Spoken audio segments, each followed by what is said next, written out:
اس دور میں ہوتا کیا ہے؟ اب میں آپ کو واپس مدینے لے کے چلنا چاہتا ہوں۔ اللہ کے لیے بعید تھا کہ محمد الرسول اللہ صلی اللہ علیہ وسلم کو ان ساری تکالیف میں مبتلا کیے بغیر پہلے ہی دن سے عرب کا حاکم بنا دیتا ہے۔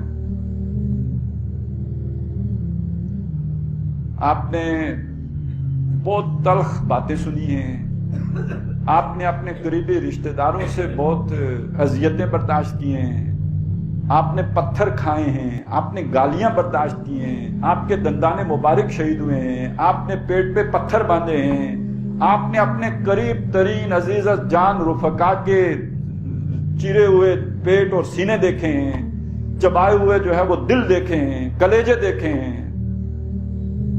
یہ سب بیتی ہے محمد الرسول اللہ پر صلی اللہ علیہ وسلم، آپ کے ساتھیوں پر۔ کیوں؟ اگر یہ اقتدار، یہ بادشاہی اللہ تعالیٰ بغیر آزمائش کے دے دے تو پتہ ہے کیا ہوتا ہے؟ وہ ہوتا ہے جو پاکستان میں ہوا۔ ہمیں تو پاکستان چھپر پھاڑ کے ملا نا۔ کشمیریوں سے پوچھیے آزادی کیسے ملتی ہے، لاکھوں جانے دے چکے ہیں۔ افغانوں سے پوچھیے آزادی کیسے ملتی ہے۔ ہمارا کیا لگا؟ 40 میں قرارداد پاکستان پاس ہوئی، 47 میں ملک بن گیا اور پرامن جدوجہد کے نتیجے میں بن گیا۔ یہی کریڈٹ دیا جاتا ہے نا، پرامن طریقے سے بنا لیا۔ پھر اس کا نتیجہ کیا نکلا؟ اس نتیجے کا کلائمیکس ہے آصف علی زرداری صاحب، اس نتیجے کا کلائمیکس ہے نواز شریف صاحب، اور جو نواز شریف کے ساتھ خلاف دھرنے دے کے بیٹھے ہوئے ہیں، اگر وہ آ گئے تو جو وہ گل کھلائیں گے، ویسے بھی جو گل کھلاتے ہیں سب کو پتہ ہی ہے، دن رات کھلاتے ہیں، تو جو مزید کھلائیں گے۔ تو کہنے کا مطلب یہ ہے کہ آزمائش کے بغیر اصل میں کھوٹا اور کھرا علیحدہ نہیں ہوتے، سب مکس رہتے ہیں۔ اور کھرا آدمی زیادہ باتونی نہیں ہوتا، چرب زبان نہیں ہوتا، اسے لچھے دار باتیں نہیں آتی۔ اور امن کا دور ہو تو لیڈر وہ بنتا ہے جو چرب زبان ہو، جو چاپلوسی کر سکتا ہو، جو خوشامد کر سکتا ہو، جو لچھے دار باتیں کر کے لوگوں کے من مو سکتا ہو۔ لوگ اسی کے نعرے لگاتے رہتے ہیں۔ قرآن مجید نے یہ باتیں کہی ہیں، میں اپنے پاس سے نہیں کہہ رہا۔ اے نبی، یہ منافقین جب آپ کے پاس آتے ہیں، اذا رأیتہم تعجبک اجسامہم، جب آپ انہیں دیکھو تو ان کی شخصیات آپ کو لبھا لیں۔ دل پسند شخصیت، من موہنا چہرہ، بہترین لباس، عمدہ وضاحت، چمکتی آنکھیں، دمکتے گال، دیکھ کے بندہ لٹو ہو جائے۔ اذا رأیتہم تعجبک اجسامہم وَإِن يَقُولُوا تَسْمَعْ لِقَوْلِهِمْ، جب یہ باتیں بنانے پہ آئیں تو آپ ان کی باتوں سننے پہ اپنے آپ کو مجبور پائیں، ان کی تقریریں سنو۔ معلوم ہوتا ہے کہ جو غم ان کے دل میں ہے سیلاب زدگان کا اور بیچارے عوام کا، وہ دنیا میں کسی اور میں تو ہو ہی نہیں سکتا۔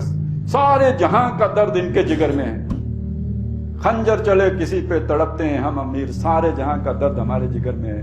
اس کی مثال یہ ہے، باتیں ایسی کریں گے۔ لیکن قرآن کہتا ہے کأنہم خشب مسندہ، یہ سوکھی لکڑیوں کی مانند ہے۔ کوئی دلیر، کوئی بہادر، وہ گجرانوالا میں 2 پتھر آئے، سارے کنٹینر میں چلے گئے۔ تقابل کرا دیتا ہوں میں، 60s میں جماعت اسلامی کا اجتماع شہر لاہور میں سالانہ اجتماع ہو رہا تھا۔ گورنمنٹ نے اجازت تو دے دی، لیکن دفعہ 144 کے تحت لاؤڈ سپیکر کے استعمال پہ پابندی لگا دی۔ اب تقریریں پتہ ہے کیسے ہو رہی تھی؟ ایک جو مولانا مودودی کی زبان سے ایک جملہ نکلتا ہے، اس کو مکبر آگے دہراتا ہے، پھر اگلا مکبر آگے دہراتا ہے، جب تک یہ انتظار کرتے۔ اس طرح تقریریں ہو رہی تھی۔ یہ بھی برداشت نہیں ہوا انتظامیہ سے۔ انہوں نے سادہ لباس میں پولیس والے بھیجے، انہوں نے آ کے کناتیں کاٹ ڈالی اور اس کے بعد فائرنگ شروع ہو گئی۔ اس فائرنگ میں کسی نے، مولانا مودودی تقریر کر رہے تھے، ان سے کہا بیٹھ جائیں بیٹھ جائیں۔ ان حالات میں مولانا کا جملہ یہ ہے، اگر میں بیٹھ گیا تو کھڑا کون رہے گا؟ اور وہاں پہ بھی اگر کوئی کھڑا رہا تو جاوید ہاشمی کھڑا رہا۔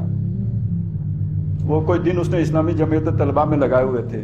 تو بہرحال کہنے کا میرا مطلب یہ ہے کہ جب تک آزمائش نہ آئے کھرا کھوٹا علیحدہ نہیں ہوتا. یہ اس لیے آزمائش سے محمد الرسول اللہ صلی اللہ علیہ وسلم کو بھی گزارا گیا, آپ کے ساتھیوں کو بھی گزارا گیا, اور اس آزمائش کے نتیجے میں منافقین کا نفاق واضح ہو گیا اور سچوں کی سچائی واضح ہو گئی. سورہ احزاب کلائمیکس ہے اس کا. لہذا جب وہ لشکر آ گئے تو منافقین نے کہا کہ ما وعدنا اللہ ورسولہ الا غرورا. یہ وعدے ہیں نا, ہم سے اللہ اور اس کے رسول نے وعدے نہیں کیے مگر جھوٹے وعدے کیے. اللہ نے اور رسول نے جھوٹے وعدے کیے. یہ منافقین کہہ رہے ہیں وہاں بیٹھ کر. اگر وہ حالات ہی نہ بنتے وہ کبھی یہ بات کہتے؟ وہ تو بڑی خوب تقریریں کرتے جناب, آپ جیسا تو کوئی لیڈر دنیا میں کبھی آیا ہی نہیں, تب تو یہ کہتے. اب کہہ رہے ہیں جھوٹ بولا آپ نے. اور اسی صورتحال کو دیکھ کر اہل ایمان نے کیا کہا؟ ھذا ما وعدنا اللہ ورسولہ. یہی اللہ اور اس کے رسول نے ہم سے وعدہ کیا تھا, ہم تمہیں آزمائیں گے, جانچیں گے, پرکھیں گے, بھوک آئے گی, تکلیف آئے گی.